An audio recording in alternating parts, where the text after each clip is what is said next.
बच्चों, कैसे हो? उम्मीद करती हूँ आप सब अच्छे होंगे। मैं आपकी हिंदी शिक्षिका संगीता भट्टड़ आज आपको व्याकरण में से चित्र वर्णन के बारे में समझाऊंगी।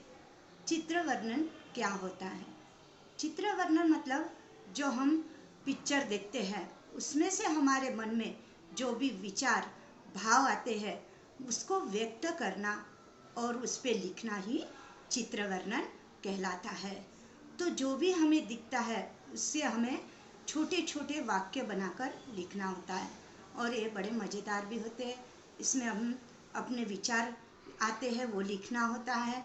जो भी पशु पक्षी प्राणी जो भी उसके दिखते हैं या कुछ रंग होते हैं फूल होते हैं इसके बारे में जानकारी देकर हमें उसके वाक्य लिखना होता है। तो बच्चों, आज हम जानेंगे चित्र वर्णन के बारे में कुछ मुख्य बातें। चित्र वर्णन करते समय निम्न बातों का ध्यान रखना चाहिए।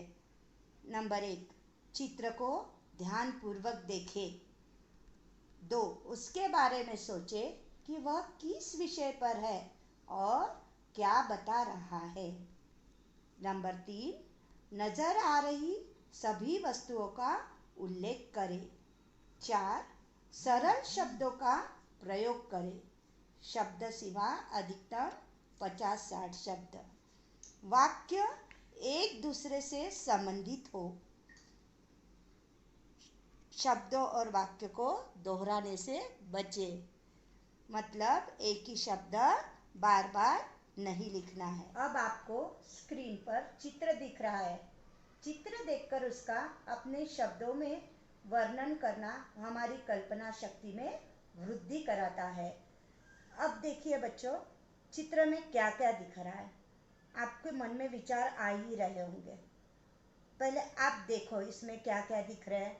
दूल्हा दिख रहा है, मंडप दिख रहा है, ढोल दिख रहा है और बच्चे कैसे खुश दिख रहे हैं।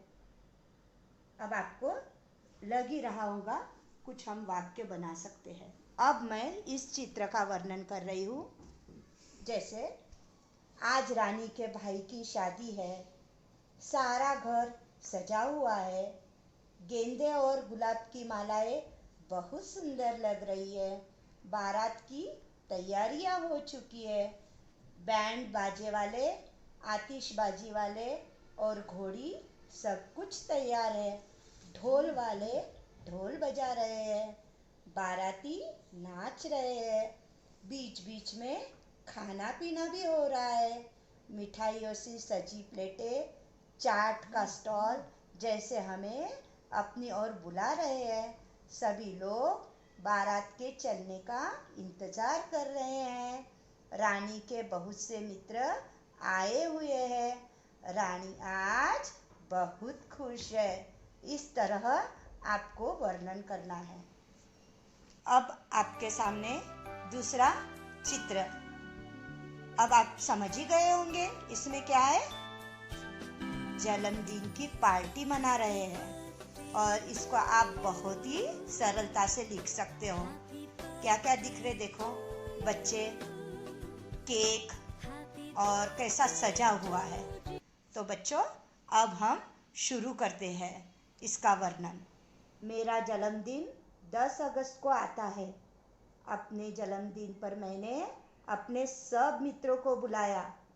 माँ ने हमारे लिए केक और अच्छे अच्छे पकवान बनाए। दीदी ने कमरे में गुब्बारे लगाए। मैंने केक काटा और सबको खिलाया। सभी दोस्त मेरे लिए उपहार लाए थे। मैंने सबको चॉकलेट और टॉफियाँ बांटी। सबने मिलकर खूब मस्ती की। काश मेरा जन्मदिन साल में 2 बार आता। इस तरह आपको भी अपने और भी कोई विचार आते हैं तो आप लिख सकते हो। तो बच्चों, चित्र वर्णन लिखते समय किस बात का ध्यान रखना चाहिए ये आपको समझ में आया होगा। आज जो चित्र वर्णन समझाया लिखवाया वो अपने नोटबुक में सुंदर अक्षरों में लिखना है। वह इसका अभ्यास भी करना है। अब तक जो गरिमा का अभ्यास करवाया वो भी आपने नोटबुक में लिखा होगा, व्याकरण और कार्यपत्रिका का भी अभ्यास किया होगा। All the best. धन्यवाद।